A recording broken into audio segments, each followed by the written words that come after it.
And after that pick was made, I said to myself, well, I'm wondering now what's going to happen. Lo and behold, after the seventh pick, Mark Aguirre walks by me and goes, same team, Ro, same team, same team. And I knew he had gone to Dallas Mavericks, so the Mavericks are coming up ninth. And there you go, lo and behold, Lawrence O'Brien goes, 6'6" out of Kansas State University, Rolando Blackman. And I jump up and go, all right. Going to Dallas Mavericks, and there the whole career started. It was just a special day, just a highlight day. You're on pins and needles, sitting there waiting for your name to be called and waiting to see exactly where the future continues for you. And you are in Australia right now. You're talking NBA basketball. You're talking great teams. You're talking great individual players. Takes it off, and there's number 23, and of course Johnny goes nuts. So we're all getting goosebumps thinking about it now. I just tried to go out there and play my game. I have no idea what you're talking about, Adam. I don't like anybody. I'm not a people person. Strand, you made the pass, yes. Christian, can you catch the ball? Yes. All the stars were aligned and all the muscles fired at the right time, and I was able to get off the ground and throw one down. I was saving that as a surprise for you. And now, introducing your host for In All Airness, Adam Ryan. Welcome to episode 70. Thanks for joining me. Today, I'm thrilled to welcome Rolando Blackman to the show. A huge thanks to friend of the show, Nigel Miguel, episode 68 of the podcast, for helping us connect. Nigel, I can't thank you enough. Our conversation is wide-ranging and covers Rolando's entire career to date. We discuss a multitude of topics, including the incredible finish to the 1987 NBA All-Star Game. You'll quickly realise Rolando's passion for life as our chat progresses. Stay up to date with my podcast and subscribe to my monthly email newsletter. You'll receive exclusive details on upcoming podcast episodes, future high-profile guests to appear on the show, and much more. Simply visit inallairness.com/news. Show notes for this episode, including links to numerous topics covered, are at inallairness.com/70. Now, onto the show.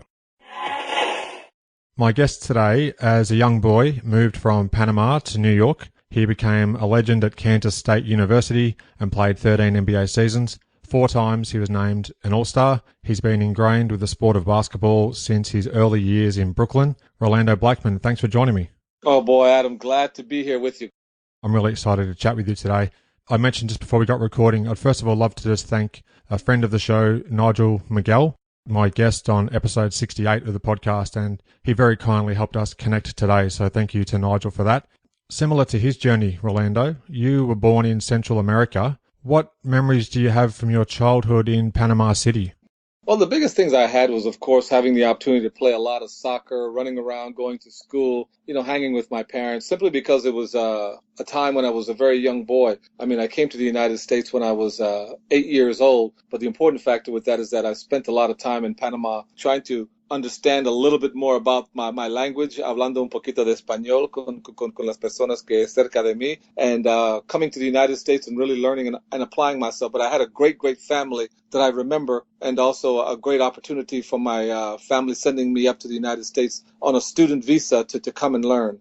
I believe that your grandmother played a big role and her determination to get you to arrive in New York. Do you mind just elaborating a little bit about her importance in how you got to arrive in the States?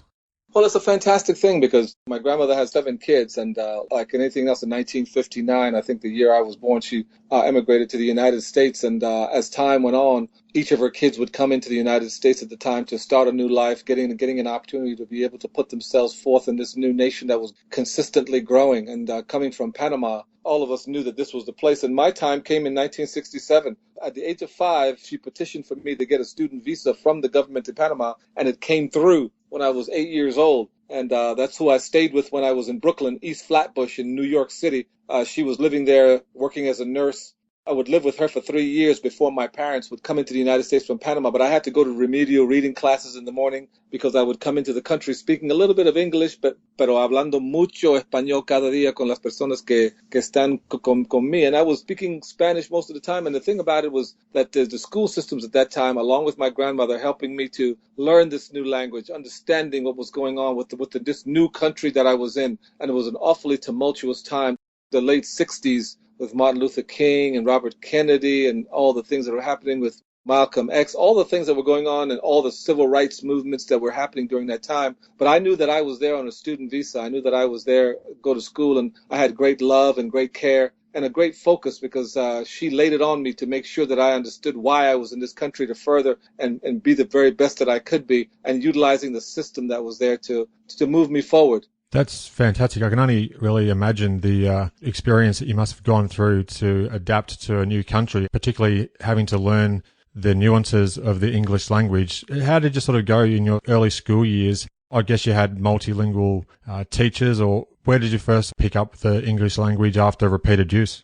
You know, something, we spoke a little bit of English at the house, so it wasn't completely a wipeout. You come from Panama, so you're speaking Spanish most of the time. English was kind of a secondary kind of a thing. Mm-hmm. And coming to school and learning the process was something that was very difficult, because going to school in the mornings at 6 o'clock, 6:30, and really trying to have a teacher teach you how to put sentence structures together. The boy went to the store, capital T at the beginning, small letters, space, put the next word together, ending the sentence in a period. If you're going to continue on, you have to put a comma and then a space and then move on. It's just a lot of sentence structure and a lot of opportunity for the teachers to teach me how to speak, how to put the words together, which helped me tremendously, because in that space, I learned and didn't get into the local system of saying the words improperly. So those were the times when I came up, but I learned how to say the words right. This, them, they, those, that, how to.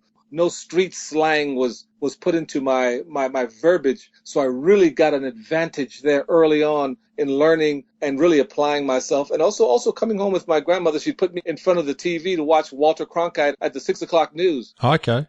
I was sitting right there, and she was like, watch him, this and that and the other. He'd be talking, and then all the rest of the reporters would be coming on, and they'd be giving their reports and talking about this. And she'd say, listen to them, listen how they're speaking, listen to the words, how they're enunciating their words and putting that together. And I would sit there as a little boy and listen to what they were saying and try to emulate those types of things as I went to school. So it really helped me in that way, that the teachers were very, very good all the way in the mornings. And then I would start class at 9, get off again at 4 o'clock to being able to do that. And I did that for 3 straight years in understanding a lot more about the language, and was really being taught the right way from the beginning, so that I had a real advantage. Really gave me an opportunity to being able to communicate on a very, very good level as I was growing up.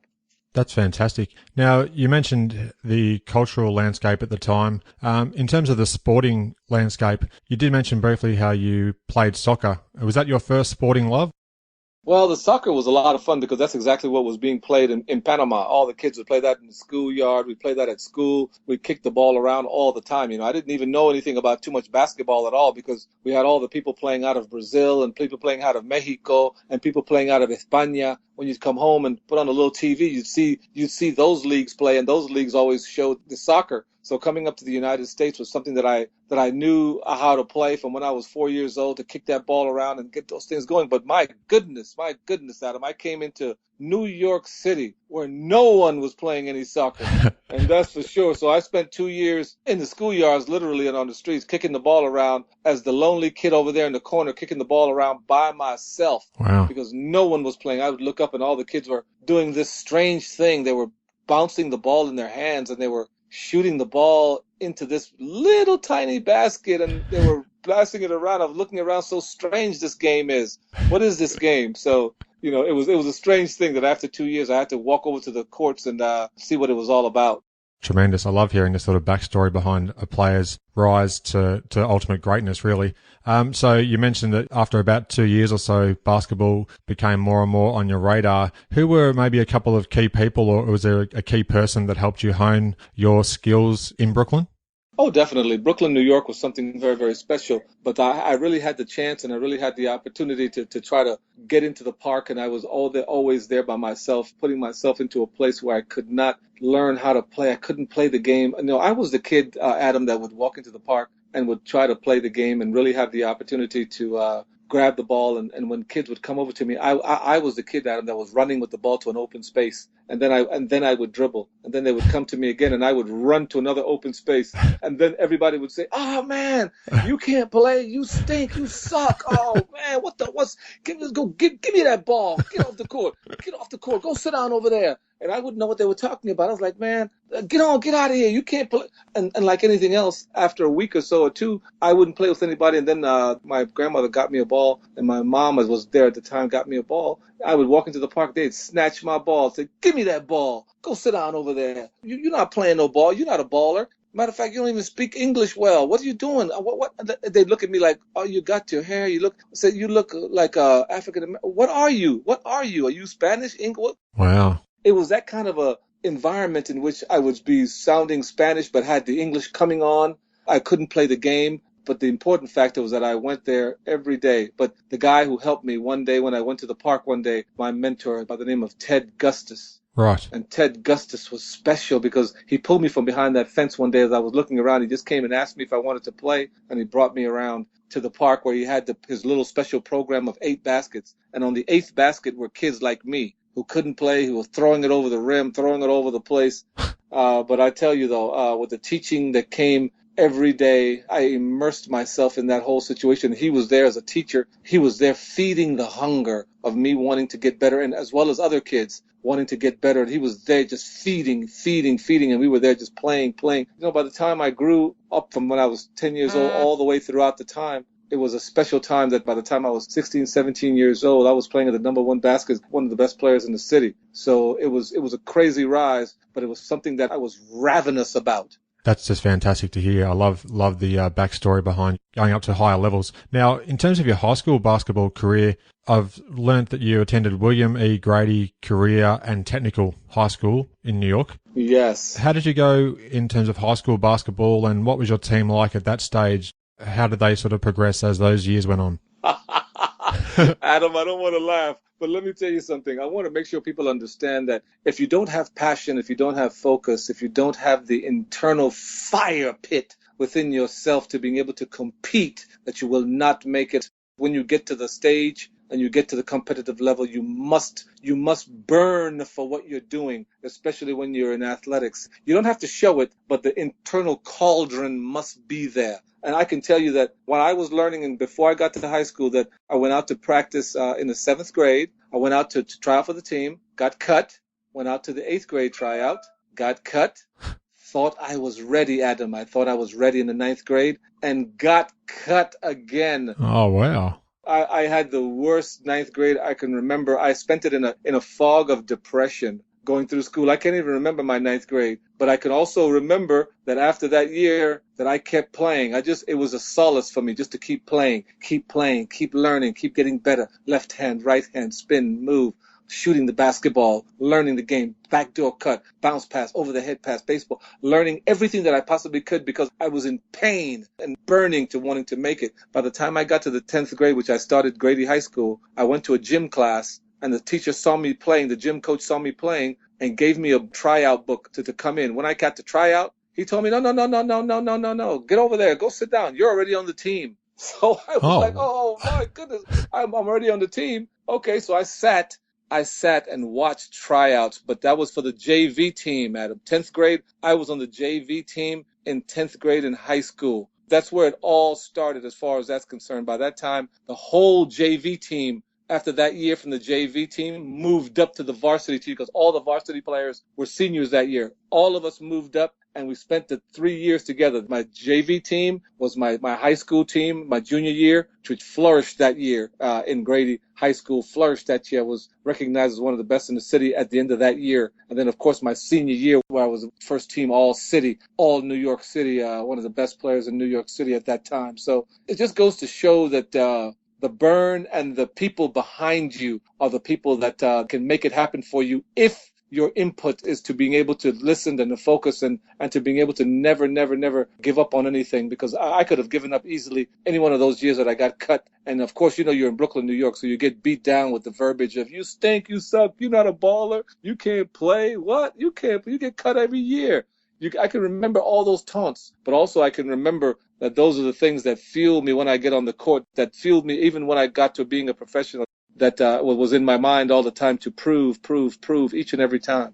Absolutely fantastic to hear this. And I love that phrase, internal cauldron. That's just a great image there as well. Definitely. So in terms of the college recruiting process then, obviously as your high school career progressed and you became more and more known in the state and outside the state, what led you to sign with Kansas State, and what other sort of schools were in the mix before you made that final decision? Yeah, well, at that time, I mean, once I got to be a senior and one of the top players in the city as far as that's concerned, I had over 250 offers to go to school all over the country. So I had everybody writing letters. I mean, I still have the letters in storage. I still have all the letters in 4 or 5 bushels of bags of the written stuff. I look at them every now and then when I go to the storage and read them every now and then and remember those days when Oneonta or Mumford College or one of those things. But also the big thing was that at the time, of course, all the big boys came also too. So I took my visit to Syracuse University with Jim Boeheim at the time, and my main recruiter was, I can't believe it was Rick Pitino,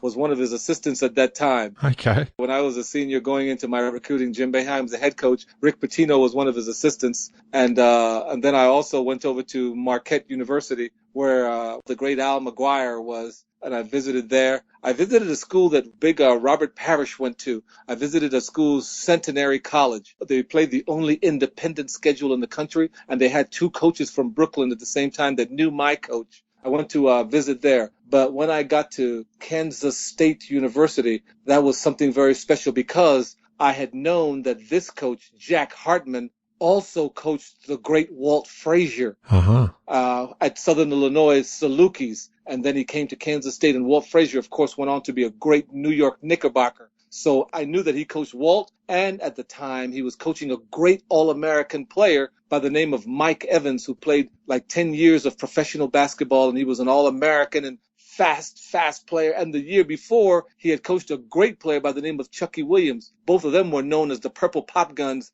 in the Big 8 at the time. You know, I wasn't stupid. I did my research before. I wasn't just one of the giddy kids talking about, oh, you like me. No. I wanted to find out if this coach was going to be someone like my coach, Ted Gustis, and could teach me something, could advance me. But when I went to K-State, boy, that was the thing. It was a fantastic thing. But the people of Kansas at Kansas State University were great. All the environment was fantastic. And also the great coaching and the great ability of Jack Hartman to tell me what the future was going to be if I would stay and listen to him and really have the opportunity to get a great degree and put myself in an educational purpose. So I loved my visit there. I stopped visiting everybody. A couple of weeks later, signed with Kansas State University and Jack Hartman at the time.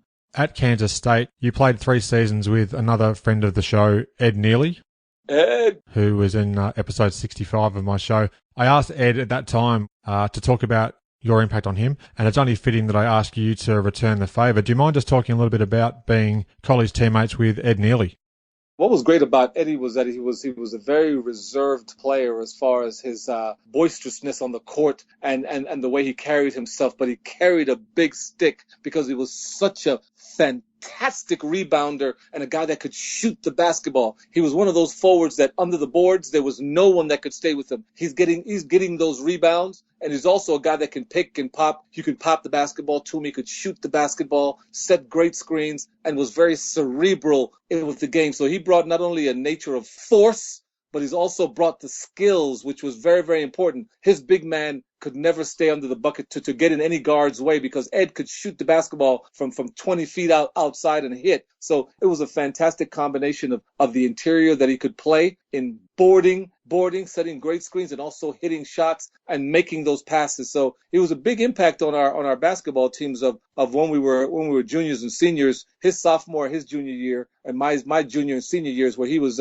just a fantastic piece of the puzzle that made the team go. I'm always fascinated to hear what players think about other players who would then go on to play in the NBA. So that's great to hear your recollections there with Ed. And speaking of your junior season, as a junior, your Wildcats made it to the NCAA tournament before losing in the second round by just 2 points to the eventual NCAA champs, the Louisville Cardinals. Now, you were also named the Big 8, which is now the Big 12, Player of the Year, and you were third team All-American as well. So what did you make about that outstanding junior campaign there, Rolando? I can remember my teammates. That's what I remember the most about the whole thing, was that we had a fantastic team, guys who understood the game, understood how to play, how to pass, how to being able to set up and play for each other, and the camaraderie that we had with all the players, with Jari Wills, Tyrone Adams. I mean, you're talking about Ed Neely, Steve Solner, the coach of SMU right now, Tim Jankovic, fantastic friend of mine, Glenn Marshall, who was a backcourt player during that time too, Dean Danner. We had so many excellent players during that time, and we were all in it to win it for each other, doing the things that made the next player better. I just enjoyed that year so very much. I will always remember it as a big year of camaraderie and a big year of really enjoying teammates and remembering the guys that were riding along that year. I think it's very telling that you've mentioned it was your teammates and the camaraderie ahead of the individual honours, which were fantastic, don't get me wrong, but it's great to know that even all these years on, that you remember so fondly the contributions of teammates and how playing together as a team is what got you to actually get to the heights that you did achieve. Definitely so, because you can't do things without them. I had individual talent, but the important thing was that they knew how to enhance it and how to make sure that make it easier for me, put me in good situations that I was able to come through and being able to do the job in that way. You know, when you're the player of the year, and also I was defensive player of the year for 3 straight years. Yeah. The conference defensive player from sophomore, junior, and senior. You know and understand each other. The teammates know and understand what needs to get accomplished in that way. It was just a wonderful thing to have those kinds of personalities that when you get into a fight or a scruff and you get into tough and tight situations, you know each other, you support each other, you're doing things for each other to being able to try to get the best outcome possible. So I'll always remember those kinds of days, because it was very, very special. That's what makes playing a team sport so heartwarming. Yeah, couldn't agree more. Now, in May of 1980, you were invited to Team USA's Olympic trials in Kentucky. Most people know that upwards of 50 nations boycotted the July Games to protest the Soviets' invasion of Afghanistan. But what I didn't know before researching for our chat today, Team USA participated in some exhibition games, which were then dubbed the Gold Medal Series. And you played against teams of NBA stars, which then culminated in a matchup against the 1976 gold medal winning US Olympians, which I found fascinating. Just before we get to that gold medal series, what comes to mind, Rolando, whenever someone mentions those Olympic trials? Well, the biggest thing that comes to mind for me is just an epiphany, an understanding, a greater knowledge of what your talent can bring, and a greater knowledge of self that came out of that. I went to that trials understanding that I could play. I knew I could play, but I wasn't really galvanized in spirit and mind as to how good I could be or how good I was during that time. The very best of the country was there. And anytime you have people from UCLA and Georgetown, and you have them from all over the country. In Kentucky, you have people from all over. You're thinking, wow, these guys must be able to really play in that kind of a way. Oh, wow. And I can remember the epiphany came from when I had the first practice, and we had the first 2 a day. And right after those practices, I went back to my room, and I was taking off my shoes, and I can remember feeling a burn going through my whole body. And I can remember thinking, I'm one of the best players here. I can remember sitting on the edge of the bed going, I'm one of the best players here. Oh, my goodness. That feeling and the burn that came over my body was like, oh, it was a deep realization. When that happened, the next day, I went into the practices now a more dominant player and understanding that I am better than you. And now it was a different Rolando on the court when I took the court, and it showed throughout the rest of the Olympic trials, and that's why throughout the time I was able to walk downstairs when they said, tomorrow they're going to name the teams and your names will be on the board. I ran downstairs the next morning looking for my name, like, well, okay, Rolando Blackman, Kansas State. Okay, let me go to breakfast. Oh, that's fantastic. That's the utmost confidence, but also knowing that you can back it up. And I guess, as you said, the realization that when it dawned on you that you were one of the best players in the country, that's the sort of confidence that it allows. So that's fantastic to hear that sort of stuff. Now, in relation to that gold medal series, I love my basketball history, but I actually wasn't aware of these series of exhibitions that you played. I think there was 6 games in total. You won 5 and lost just 1. Mm-hmm. What do you recall of that series and playing against other NBA stars before you had actually had a chance to enter the NBA? What did you make of that whole experience, Rolando? The experience in playing in the gold medal series was just wonderful, simply because what it did was gave us a barometer, an understanding of who we were playing, the people that we would see on TV, hear about. We actually got the chance to see how big Magic Johnson was, how moving around the court. I got to play against the great Dennis Johnson, who was one of the best defensive players of the year during that time. And you're wondering if you can make a move against him, get your shot off, how fast he was, what he did, all the things, all questions were answered when we got out there to being able to play against these NBA stars at the time and being able to put it all together. And I can just remember our teammates going out there as all of us being all Americans and people who were supposed to be next, that we were just trying to assess and put ourselves in a place where we wanted to beat them. And we wanted to make sure that we let them know that we're coming into the league soon and we're going to be there soon and we're going to be excellent players. And your confidence rises as the time goes on. But it was a great learning experience and just a great privilege to get on the court with those guys. And I can remember the game that we lost. Lenny Wilkins was like, hold on. I'm not going to let these young whippersnappers beat me. So he put his Seattle Supersonic basketball team on the court. So out of the players that were there, he was like, forget this helter-skelter stuff. Okay, Dennis Johnson, this guy, that guy. He had 4 of the players. I was like, no. We're going to go with some people that know some plays. All of a sudden, we were running plays, putting stuff together, and they beat us by 2 points. Incredible memory there, because I'm looking at the box scores now through the archive of the USA basketball site, and it was 78-76. The Seattle team won, so that's incredible recall there. Mm-hmm. Just for a moment, I'll just quickly touch on your head coach at that time for the 1980 Olympics was Dave Gavitt. Dave. I don't know a whole lot about Dave. I think at the time he was with Providence College. Yes. And I think you also had Larry Brown as one of the assistants at the time. What was the coaching staff like? And given the unique circumstances that you weren't actually going to be competing in the Olympics, what did you make of that experience? At the beginning, when we were putting this stuff together, we were playing some games. At the beginning, we didn't know, but we were put ourselves in the proper process. But the process was fun for me because I knew and understood that it was going to be fair. It wasn't going to be any kind of star situation or somebody with any kind of value that was above anybody else, that the best players were going to make the team. That's exactly what we knew from Dave Gavitt, Larry Brown, Joe Van, the money man. Joe Van Sisson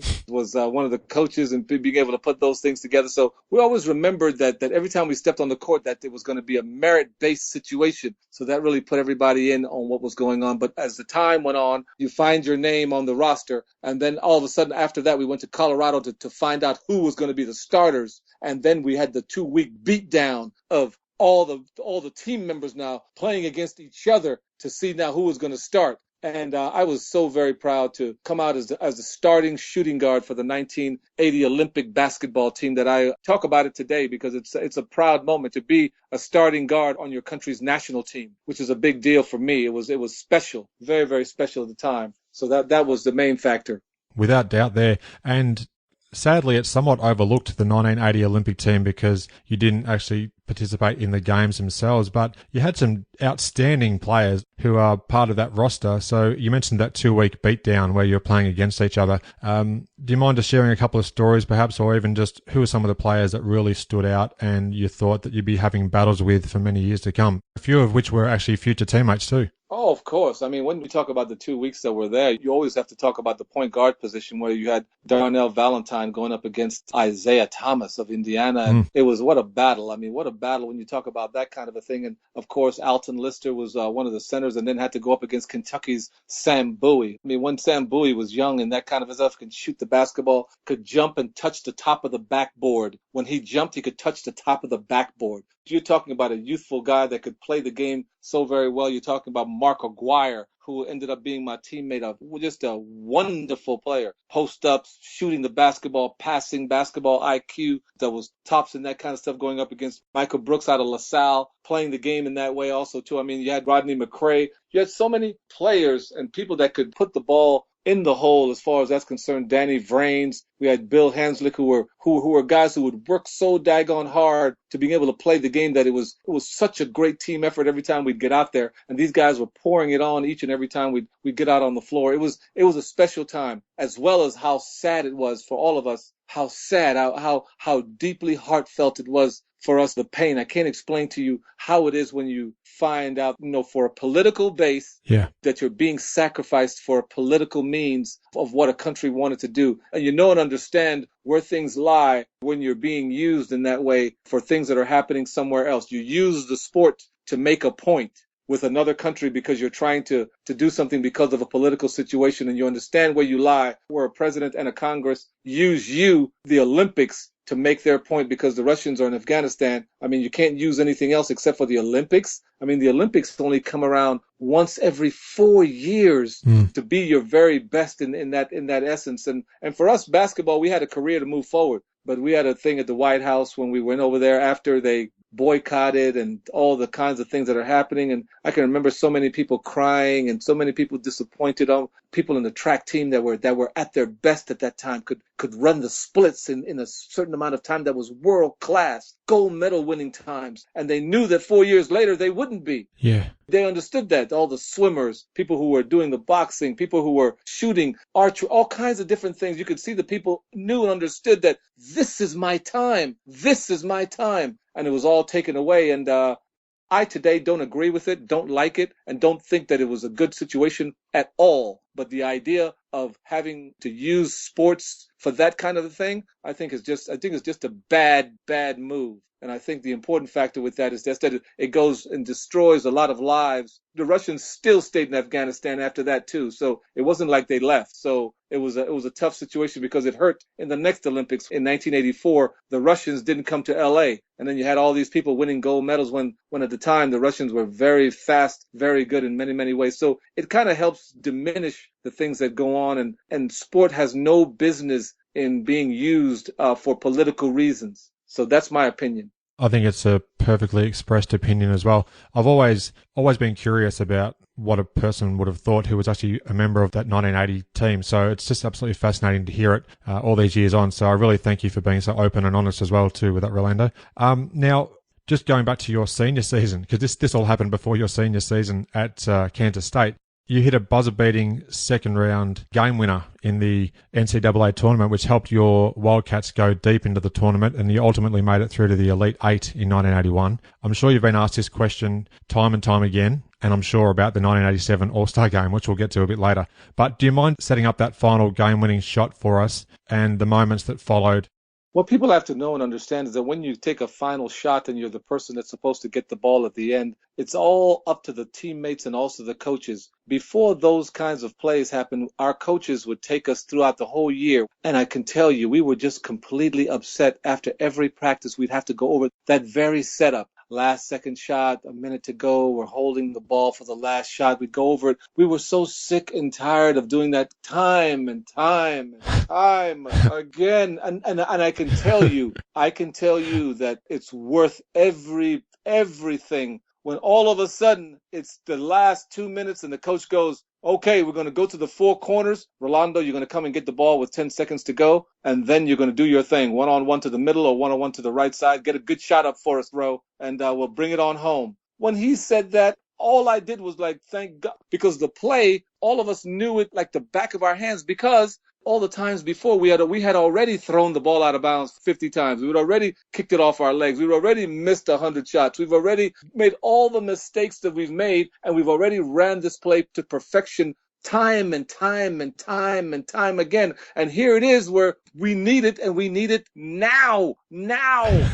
I tell you what, everybody was in sync. That's what helped us to beat that Oregon State team, that everybody was in sync. We did exactly as we had done in practice.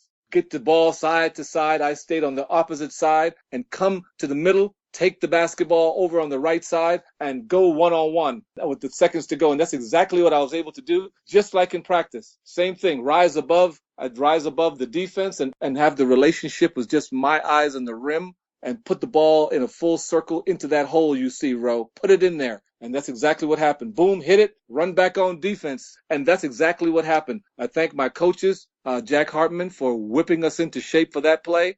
And also my teammates who knew exactly what to do in perfect execution to make that happen. But I tell you what, that was a lot of repetition that made that play look easy. it had the ultimate payoff, which is the best part about it. And I believe that a photo of that game-winning shot also graced the front cover of Sports Illustrated too.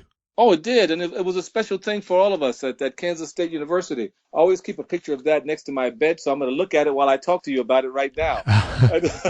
That's awesome. It was fun. Do you get goosebumps thinking back about this? And as you said, you're looking at a photo of it as we're talking about it all these years later. Does it ever get tired to explain this sort of stuff, or is it just something that you relish? No.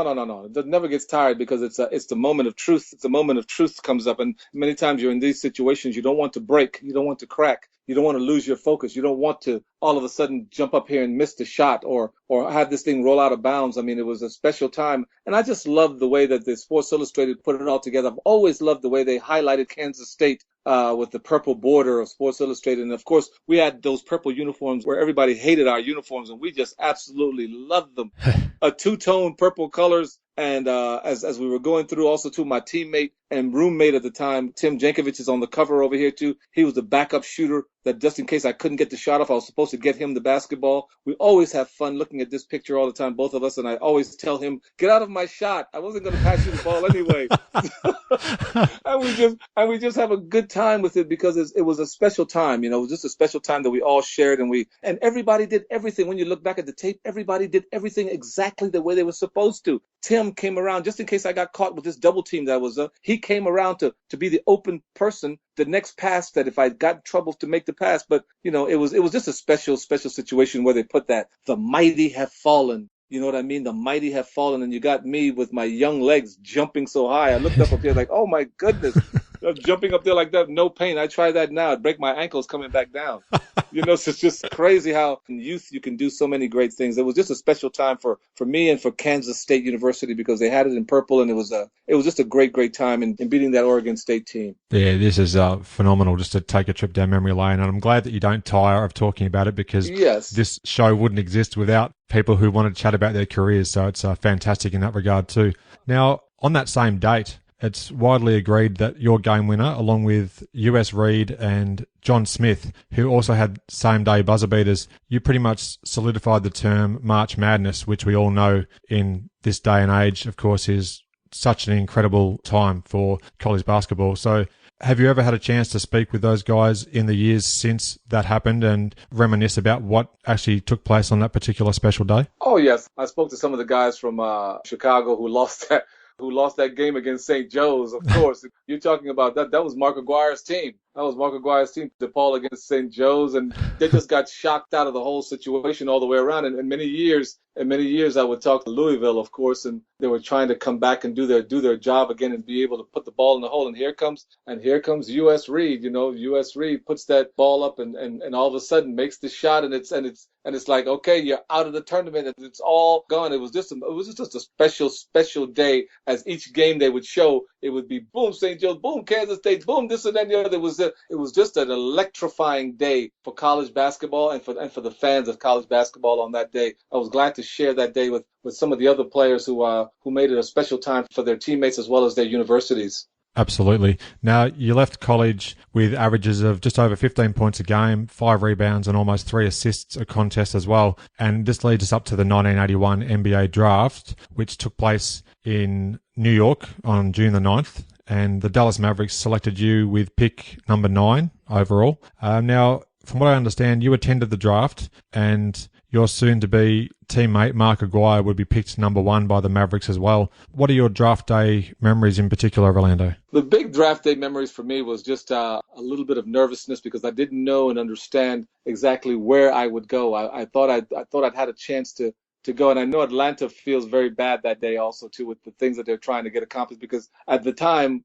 Al Wood and I were two of the top guards. Danny Ainge was also one of the top guards, but he decided to play a year of baseball at the time coming out of Brigham Young. So it was left to me and Al as who the best guards were. Al, I can remember, had an excellent tournament in the NCAA, scoring 39 against Virginia. Wow. At that time, that must have impressed the executives terribly from Atlanta because they picked Al where I was supposed to go, I thought, at number 4.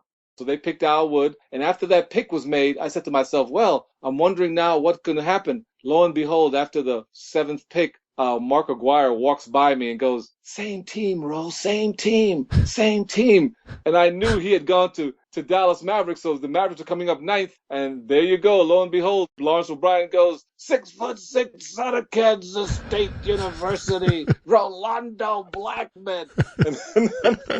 And I jump up and go, all right. Going to Dallas Mavericks, and there the whole career started. It's just a special day. It's just a highlight day. You're on pins and needles, sitting there waiting for your name to be called and waiting to see exactly where the future continues for you. That's an incredible little wrinkle there with Mark motioning that you're going to be picked at number 9. That's incredible too, as future teammates. It is. So funny. You joined the expansion Dallas Mavericks, who had just had their first season in the NBA. They went 15-67 before yourself and Mark entered the scene, and then you improved markedly, and no pun intended, in your first 2 years with Dallas. How was that transition from being a college standout to then, along with Mark Aguirre and future draft picks as well, steering that fledgling Dallas Mavericks team in the NBA? Well, it was tough because there was a lot to learn and also a lot to grow from. Anytime you have an expansion team that's just coming on the scene, we had a very tough coach also too, in Dick Motta, who had taken the Washington Bullets at the time to a championship, and a guy who knew exactly what to do, how to groom a team, how to put everything together. And we had some very good rookies also too. I mean, I was on the team with the excellent Mark Aguirre and Jay Vincent out of Michigan State, Kurt Nymphius out of Arizona. We had Elston Turner from Ole Miss. It was a heck of a team, but yet we were still very young and still had an opportunity to learn about the NBA and the speed of the game and learning the players and playing the right kinds of defenses and 24-second intervals and all the things that would go on in that kind of a way. So it was just a special time for me, and it's something that was very, very good to learn about and incrementally get better as the years passed on, to being able to give it an opportunity to be part of a growing experience. Now, I asked yet another friend of the show, Dale Ellis, and a teammate of yours, who was on episode 57 of the podcast, a similar question to what I'd like to ask you now. In the 1984 playoffs, which was the first series victory in Dallas's franchise history, you were involved in an absolutely crazy finish to the first round series versus Seattle, fifth and deciding game. Now, it was played at SMU's Moody Coliseum because I believe Reunion Arena was unavailable because of a tennis tournament. Dallas won the game and the series 105-104 in overtime, but you were called back from the dressing rooms to play out the final second on the clock, which didn't start the first time around. So, with all that said, the game's widely known as Moody Madness. Do you remember much about that wild finish to the series? I remember the whole thing, and I remember every single thing about it because it was a nerve-wracking experience, simply because we were, first of all, a little bit upset that our owners had booked WCT tennis. Meant to us that, hey, owner, you didn't think we were going to make the playoffs. So wait a minute. We had to play our fifth game against an excellent Seattle team, a veteran team, Gus Williams and downtown Freddie Brown. I mean, Jack Sikma. It was just a game in which we knew the area, knew the floor, because that was our practice court during the time. And it was just a tremendous game to try to see if we can break through, show that we've been getting better, show that we could beat a veteran team, and show that we could move forward, and that the team was moving in the right direction. So when we got up and we're playing and getting all that kind of stuff and finally thought we had won, and all of a sudden they came back and said, no, we had an extra second on the clock. And believe me, when you look at the replay and you see the play that they got, the play that they ran, downtown Freddie Brown came off that screen and had that shot. He could have hit that shot and destroyed everything. Yeah. It definitely would have been Moody Sadness instead of Moody Madness.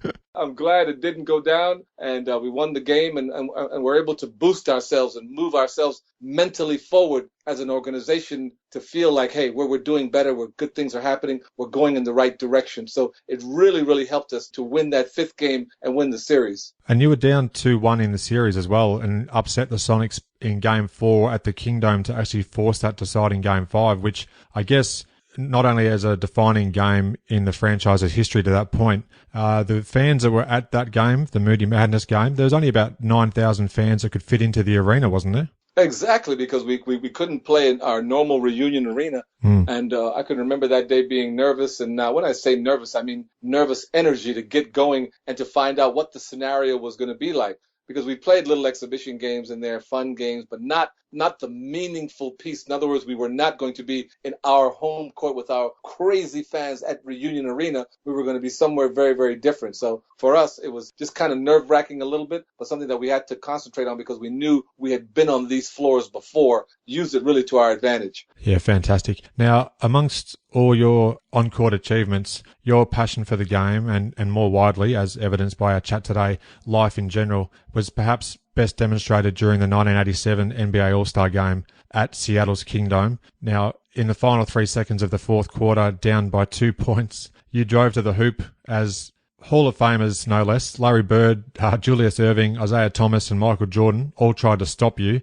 A foul got called just before the time had expired, and then you were left to stand alone at the free throw line, having to make both shots to force overtime. Can you please, even though you've been asked maybe a billion times, can you please take us through those crucial free throw attempts and just your emotions at that particular time, trying to block out everything else around you? Yeah, well, something, Adam, they still resonate today because it's something I'm very, very happy and very proud of course, because the important factor with that kind of a thing is that anytime you're playing against all-stars, you're playing in such a great medium of so many people watching on TV, so many people watching at home. Pat Riley goes into the whole thing and then makes the play up and then puts the play in a situation where I can come and get the basketball and finish the game for us because I've been known as an end-of-the-game clutch player during my years of playing, that I would get the basketball at the end. And I swear to you, I get the basketball, Larry Bird's in front of me, I just put a crossover on him and go to the bucket. And I'm saying I'm not taking any soft jumpers here because these guys, next thing you know, I missed a shot. It's a problem. So I go to the bucket hard as heck, and here comes the whole contingent whacking me all over the place. You know something? Immediately as I look up, the buzzer goes off. I do my customary wipe of my forehead to get my fingertips ready for free throws. I'm looking at myself and said, this is every little boy's dream. No time on the clock. Have to hit 2 free throws to set it into overtime. And immediately, I'm telling you, I go into the things that are normal, just like in everything else. Isaiah Thomas and Magic Johnson are to my back right side. Isaiah is talking trash like crazy. You can't play, you. And I can hear intermittently Magic closing his mouth with his hand. You stink, you suck, you can't do this. This is you bigger than you are. And I'm saying, oh my goodness. And I'm saying to myself, okay, let me concentrate. Let me do what I normally do. I've done this 1,000 times. I go take the first free throw. Boom, boom, boom, boom, boom. First free throw is boom, hits the front rim, back of the backboard, and drops in. Now I got the range. Okay, now I got the range. I look to my left, and there's Jordan, Bird, and Irving. And then Dr. J is talking trash. Dr. J is over there doing the whole limp hand thing, like, you got your limp hand. I stepped off the line and said, into my mind said, damn, even Dr. J is talking trash. So I get back on the line going, I got the range now. So I got the range. In my mind, I'm saying, confidence, baby, confidence, confidence, confidence, baby, confidence, confidence, baby. The referee gives me the ball, take my customary 3 bounces, boom, boom, boom, look up at the basket, and as I release, I'm looking right at the target. I got the range, and I just yell out, confidence, baby, confidence! And boom, hit the shot and get back to the sideline, and all I can remember was a bunch of all-stars, including Kareem. Everybody give me 5s. It was one of the greatest thrills ever in my life. It was done in front of my peers, and I was able to come through for myself, my team, my family, all the people who had taught me how to play the game. I was successful for all of us, which is what I felt during that time. So it was a special, special time. Even today, it's special. Thank you so much for detailing what happened behind the scenes there, because that's just, I can't even state how great that is to hear from yourself. Had you ever used that now famous phrase before that All-Star game? Oh, no. Was that something that was a mantra for you or not?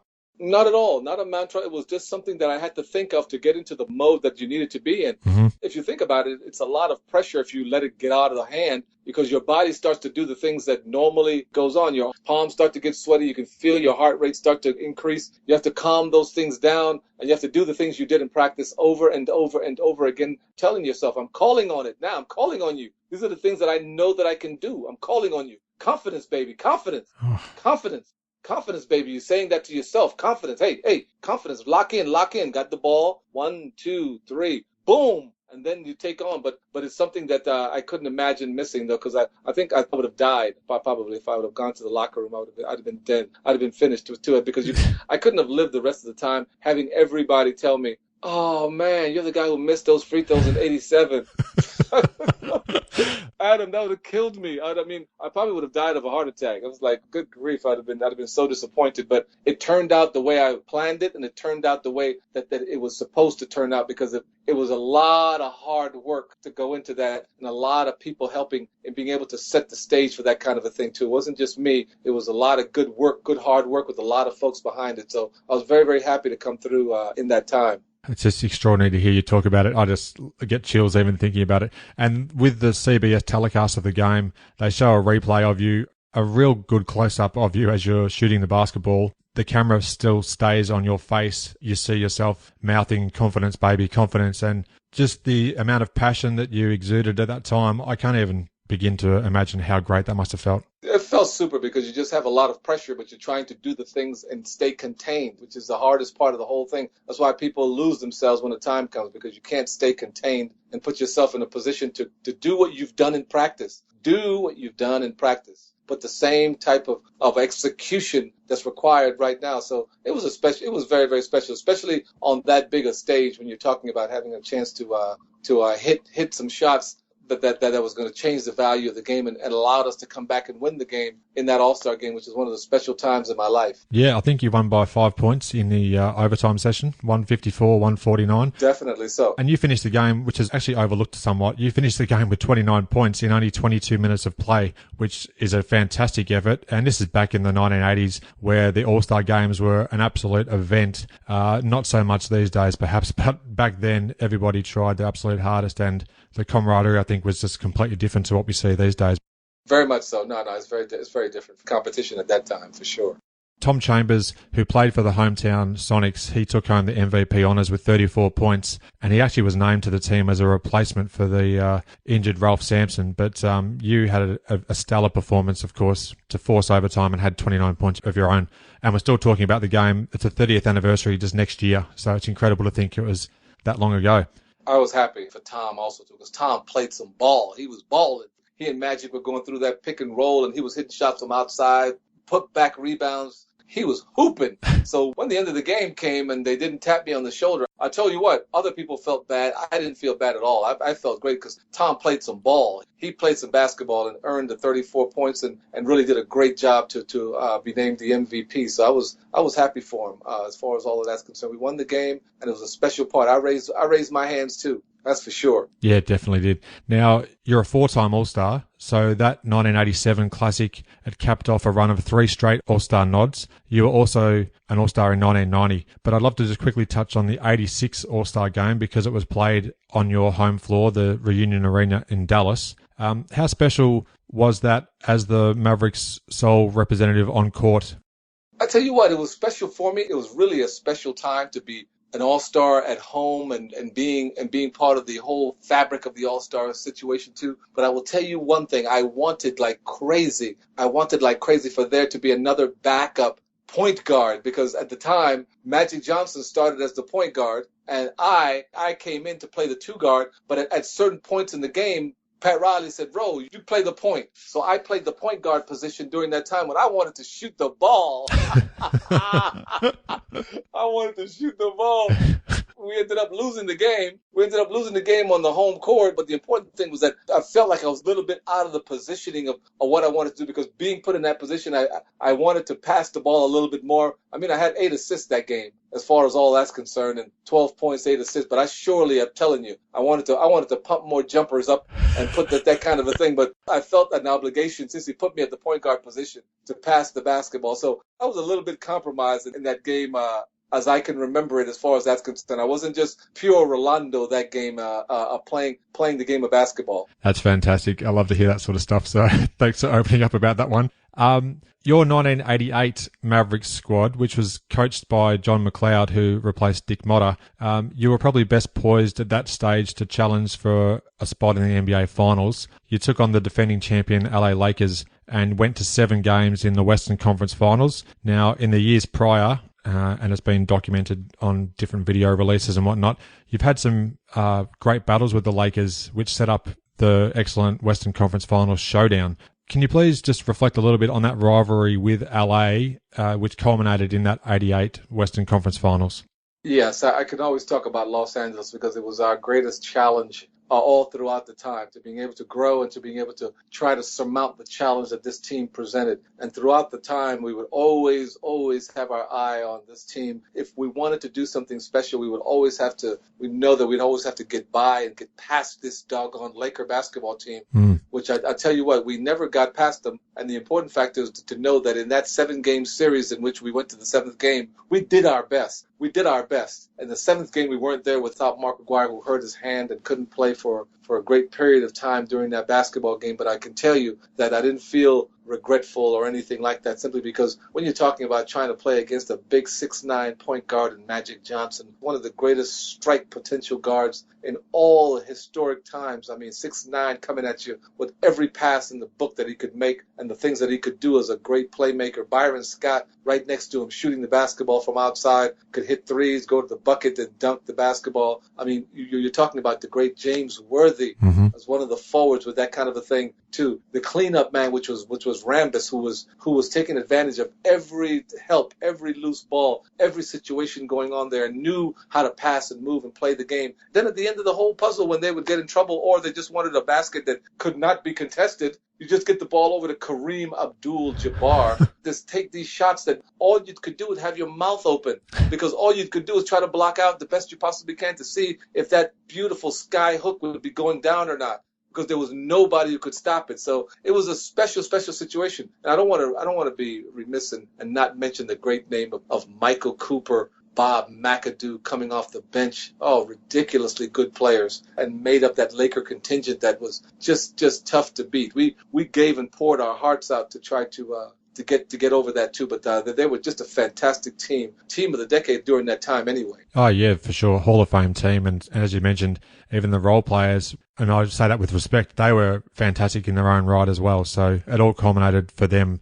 to get past you in that 7th game. What was it actually like back at Reunion Arena with the fans behind the team so much? Did they almost act as a 6th man for you, I guess, when you were playing? You had a great win in Game 6 back at home, if I'm not mistaken, which was a 2-point victory. Yes, it was a 2-point victory, and it was nip-tuck going back and forth with that game.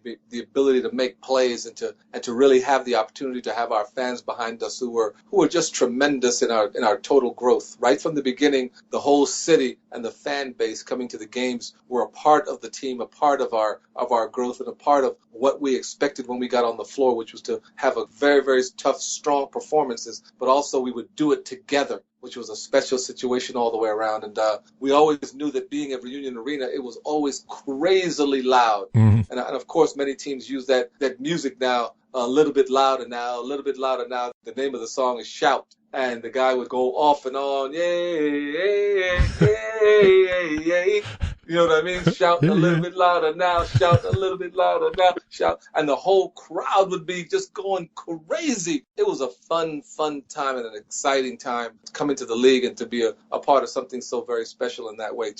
You thank the people whom I still see today in Dallas as I walk around and go to the grocery store or sit down at a restaurant or just stop to get some gas. Walk in and bypass, stay right there with those people who come up and we talk and reminisce together about those times. So it's still a special time for all of us as we go through this as in the citizenry here in Dallas. That's awesome to hear. Yeah, so many great memories. I'd just like to close out the final few seasons that you played in Dallas before moving on to your time with the New York Knicks. From 1988 through to 1992, you were coached by John McLeod and then Richie Adebayo. The franchise then began a decline that would bottom out the year after you left the team. Do you mind just talking a little bit about those last few seasons in Dallas and how that all transpired? Definitely so. I mean, during the time, it was the most difficult time simply because there was a tough situation going on between the two important people on our team, and that was Mark Aguirre and also Dick Motta, in which they started to clash a great deal day after day and began to wear out the fabric of what we would call ourselves as a basketball team and put ourselves in a position that was very, very difficult to execute, difficult to play, and difficult to come together, because at the end of the day, those two were at odds with each other, and people were choosing and picking sides, and it was just a not a very good time as far as all of that's concerned, which wasn't good, especially since we did have a very good basketball team and a chance to do some very, very good damage with the likes of course, James Donaldson and Roy Tarpley and the players that were there at the time to being able to get it done. And during those times, I can also remember that John McLeod took over, which was a lot of fun for us too, with his great attitude and enthusiasm to being able to bring about a college type atmosphere in that kind of a way, and just not getting along. He and what I would say as far as the things that had to go through with Aguirre and the rest of the stuff that's happening, it was just a tough time. It was just a tough time. Mark was such a fantastic player, and a player that we needed in a great way. We needed him because he's our best player. Things were just not working out with him and the coaching staff and the things that were happening on the court. So it was just a tumultuous time, and ultimately he was traded away to Detroit, and that started a big decline as far as that's concerned, because with him, then all of a sudden Roy Tarpley got into trouble with the drugs and the things that took him off the court and made it a difficult situation to move on. After he was gone, then Sam Perkins did not sign back with the team and signed with the Lakers instead, and therefore the decline continued to go downhill with all the players leaving. 2 years later, I think, left and went to New York Knicks, and then ultimately after that, Derek Harper, and that started the whole new era of Maverick basketball, where the 1990s, where they were the losingest team in professional sports for the 1990s. I can remember those times of the decline and putting themselves in a different area where all of a sudden they'd resurrect, of course, with the 3 J's, really the 4 J's, if you count rebounding champion Popeye Jones. So it all went downhill, but then all came back and resurrected itself as time passed. Tumultuous is the key word, as you mentioned there, and I thank you again for opening up about that. That's much appreciated. I actually never thought to include Popeye Jones there as one of the J's. Triple J's, of course, 3 J's, I've heard of that. But Popeye Jones' rebounding and hustle, of course, added to that for sure. Oh, yes, and passing and the smarts that he brought in, leading and rebounding all the way throughout. So it made it a big, big difference to have someone like him on the court facilitating in the way that he did. We've sort of alluded about your time heading to New York. Do you remember how you first learnt news of the trade happening when Dallas sent you to New York? Oh, yeah, I can remember that happening all the way throughout. I was home, and my agent gave me a call and talked to me about having the opportunity to go to New York, and then I talked to some of the Maverick executives. And it was a time in which I thought at the end of the day that it would be a good opportunity to go and win a championship and have an opportunity to be with a team that was right on the precipice of moving into that direction. So the Mavericks were rebuilding and moving in a direction. We had just come off, a tough season as far as that's concerned. Still had the inside track to play well and to do the things that were necessary. So I can remember that and having the press conference and being traded to New York City and really having an opportunity. It's just too bad for me that in that time of working out and putting myself in a proper position that I hurt my back 2 weeks before training camp started, and therefore started to decline for the 2 years that I was in New York City. Okay, well, I was actually curious as to what you made of your last couple of seasons with New York, and obviously that's the underlying factor that would have had a massive impact on your ability to actually perform at the level that you came to expect the previous decade. Very much so. The biggest thing is that for me, I needed my physical self. And when you herniate your disc and that sciatic nerve, that disc is busted into the sciatic nerve, and it's painful in that way. You can't do anything. And I spent a year with that, a year and a half. And after that, that was it. I mean, I remember the team going into the championship against Houston, up in Houston against New York in 1994 finals. Mm-hmm. I can remember those times of being ready at that time and not getting an opportunity to get on the floor and to be ready to play, because the year before I was hurt. And once you get hurt in the NBA, no matter who you are, you get replaced quickly. Things are not the same as far as coming down to the end of a basketball career, especially for the NBA. So after that series and that was all over and everything, I took that nice 30-minute shower. I knew that was it as far as the NBA is concerned, and having the opportunity, but I still wanted to play. So after that, I spent a couple of years overseas and playing in Athens, Greece, and also going over into Milan, Italy, where we won the Italian League Championship and really had a super time going all the way throughout Europe and playing some European basketball. Then, Adam, I didn't want to run anymore, so that was all over. At some point, you've got to say, well, that might be enough, I think. That's enough. That's enough running and 440s and 220s and lifting weights and all that. Like, please, that's enough. I didn't want to do that anymore at that level. So it was time to go. No, understandable. Now, if I can just hark back to the 94 NBA Finals for just a moment. Yes, please. Your Knicks extended Houston to 7 games, as we've talked about. And if I've got my timeline correct, Pat Riley, during the 2006 NBA Finals, he admitted that not playing you in Game 6 or Game 7 was unforgivable. I'm paraphrasing a little bit there. Have you had an opportunity to talk with Pat about that since? And what's your opinion on how the 94 Finals ended all these years on? No, I mean, for me, I was always disappointed not to get an opportunity to play. But the important factor for me that I was a team member. I think, like anything else, John Starks was a fantastic player and played the game at a high level and was playing some serious basketball during the times and brought us into that final. He and Patrick Ewing and the rest of the players on the team. I was just hoping to get an opportunity to help relieve him since he was struggling that seventh game. You know, he was 2 for 18. In the last game and just needed a break. But the important factor was that you have to have the trust of the coaches and those kind of things. And I was chomping at the bit to get on the floor and help the basketball team, and it didn't happen. And I knew at that time it was time to go. You know, when you don't get in on a basketball game, when the time comes to being able to do the things that you've done. And especially ironically, I think I had one of the highest scoring averages against that very team, the Houston Rockets. So it was just a funny time as far as the timing is concerned. And that's about it. That I knew the career time was over in playing basketball in the NBA. It was time to move on. Understandable. If I can just go back a couple of series for a moment to the Bulls versus Knicks in 1994. Again, another 7-game series. A very contentious game, I guess you could say, was Game 5 at New York when Scottie Pippen had that foul called on him in the dying seconds, which led to Hubert Davis sealing the Knicks' victory with a couple of huge free throws. Can you just quickly describe, if you don't mind, those final moments of that particular game and just the atmosphere inside Madison Square Garden, which I can only imagine would have been quite surreal?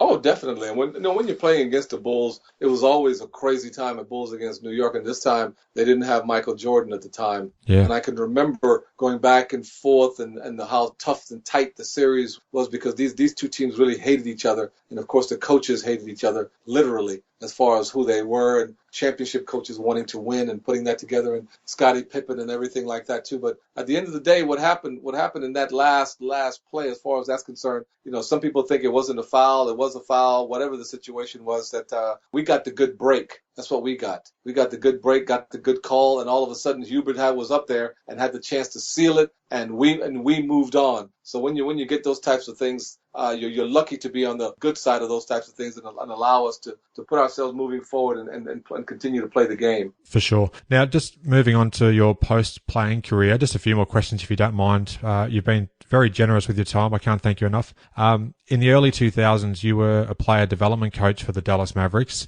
And of course, those were crucial years also for the development of future Hall of Famer Dirk Nowitzki. How closely were you working with a young Dirk at that stage? And could you tell early on that his talent and skill set was going to lead to the career that we now know he's enjoyed to this day? Oh, yes. I mean, I was one of the coaches working with Dirk and also working with a couple of other players that we have on our basketball team also, too. I mean, it's a situation where you knew and understood guys like Josh Howard, was a guy that I was working with a great deal also, too, teaching.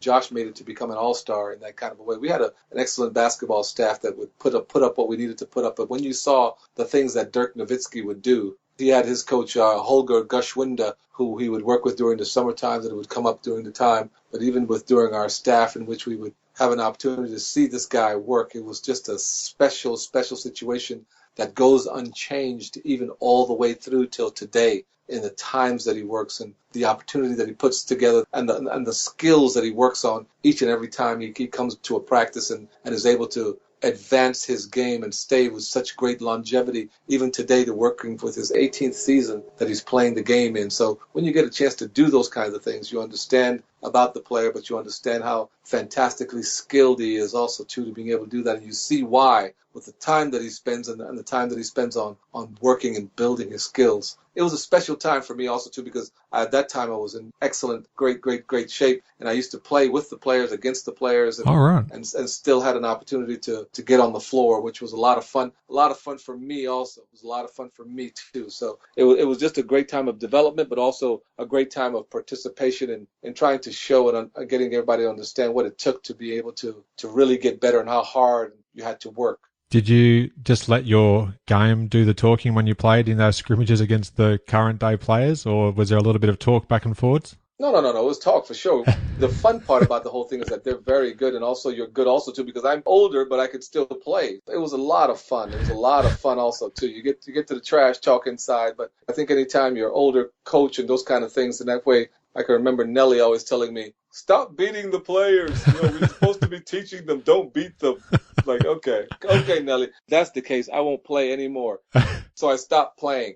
There was no way we were going to get into this letting them win stuff. No. That wasn't going to be my way whatsoever. So I just started more explaining more situations going on and stopped the playing all the way around. But it was a lot of fun for me, though. A lot of fun to be around Nelly during those times and learning an extraordinary ways of coaching and teaching the game, and players being who they were. Steve Nash. I mean, my goodness, Michael Finley. You're talking about some excellent basketball players in the realm of their growth and understanding of the game, and really having an opportunity to be a part of that, which I still am part of that today. On the other side, not the basketball side of the Mavericks anymore. I still do my sponsor relations and community development and also business development. So that's where I lie. When the guys go out of town now, I don't go, which suits me just fine. I was actually going to ask what your current day involvement is, and you've just explained it there, which is good to know as well. Now, you also have coached internationally, and you were a Mavs assistant to Avery Johnson during the 2006 season when Dallas made it to the NBA Finals. Since then, you've talked about a few of the things that you've been doing in terms of community outreach and promoting the game, etc., which has been fantastic, of course. But do you hope to re-enter the coaching ranks again at any stage? Matter of fact, I think in re-entering the coaching game, I think that the biggest thing for me is to being able to do that maybe in high school or having an opportunity to do that in camps and those kinds of things, but not at the NBA level of traveling and things that have to go on with that too, because it's just truly inundating. What you want to do is you want to make sure and have a life now. I spent 35 years doing that. I think what's important right now is to being able to give, which I've done, and to being able to give on a different medium and a different level as to what's happening. I still enjoy watching the game. I still enjoy what they do. I want to be able to go to a movie every now and then, you see what I mean, and not have to worry about watching loads of game tape. Yeah, that's right. I can only imagine. Just a little change. Yes, it's important. Yeah, definitely would be. In 2000, the Mavericks retired your number 22 jersey, and then in 2007, Kansas State retired your number 25. And just last year, 2015, you were inducted into the National Collegiate Basketball Hall of Fame, so all outstanding achievements. Where do you sort of rank those honours? I know you're all about the team player, which is great, but as far as personal achievements, they've got to be right up there as well. Well, they are. College basketball piece was a very fantastic piece because I got a chance to see a lot of players who were very, very great during their college basketball careers and really have a chance to find the ultimate achievement in being named to a great Hall of Fame. And, for me, it's a special situation because it's something that I had a lot of people help me. I didn't make this on my own. I came up to this country as an immigrant, as a child, learning a lot of stuff, too. So I look back at the days of being taught by my great mentor, Ted Gustis. I look back at my high school coach, Fred Moskowitz. I look back at many people like Dick Mata when I got to the pros in that kind of a stuff, the great Jack Hartman in college at Kansas State. When you're talking about that kind of a thing, you talk about it and you look around and you see the teammates and the people who helped you get where you needed to be and understood exactly what you needed and you were able to work with them in getting it done. So I look back on a lot of great people and a lot of people who were special during my time and really I feel indebted to them to being able to take that burn that I have inside and still do today to being able to achieve and to grow as a human being and to really, for me, to also now to give back and to really have a chance for others to do the same and giving them the same opportunities. Just fantastic to hear that, Rolando. It's great that you've opened up about it. Thank you again. A question that I do like to ask my guests, Basketball Digest had a regular feature which was called The Game I'll Never Forget. Now, we've likely covered it, and I'm pretty sure I know what the answer is going to be, but is there one game from your whole career that would stand out ahead the rest? For me, it would have to be, if I go down that list, it'll have to be that All-Star game. Sure. Because it's a special situation when you talk about, it's a really a special situation when you talk about playing with your peers, playing in an All-Star game. And remember, people have to know and remember, it's not like the All-Star games that were here today. We have All-Star games that guys were competing. Guys were trying to block shots, taking charges. We were going after each other. So with that kind of a thing, it's a special thing to score 29 points, but also very, very special to come through in that special time in getting that done. So that was a special feel as the time went on. The final question that I do like to ask, was there any particular significance to the jersey numbers that you wore throughout your career? You had number 25 with Kansas State and wore number 22 famously for the Mavericks. You had number 20 with the Knicks. Any particular reasons behind those numbers? Oh, yes. I mean, even for me, for high school, I wore 32 because that was the great Julius Erving, the great Dr. J. Oh, okay. When I was in high school, as far as that's concerned. And when I got to college, I wanted to wear a number that no one else had put on for a long while. We really had an opportunity to put on number 25, which was a great player by the name of Dick Nussman, who played in the early 50s or something like that. And I said I could wear that number because no one had worn it in such a long period of time. So 25 was good. And getting to the pros, when I was looking around, I wanted to put on a uniform that no one had worn. It was a new franchise. They'd come in the year before, and I didn't want to wear a number somebody else had worn. So it looked like number 22 was a good number, the deuce.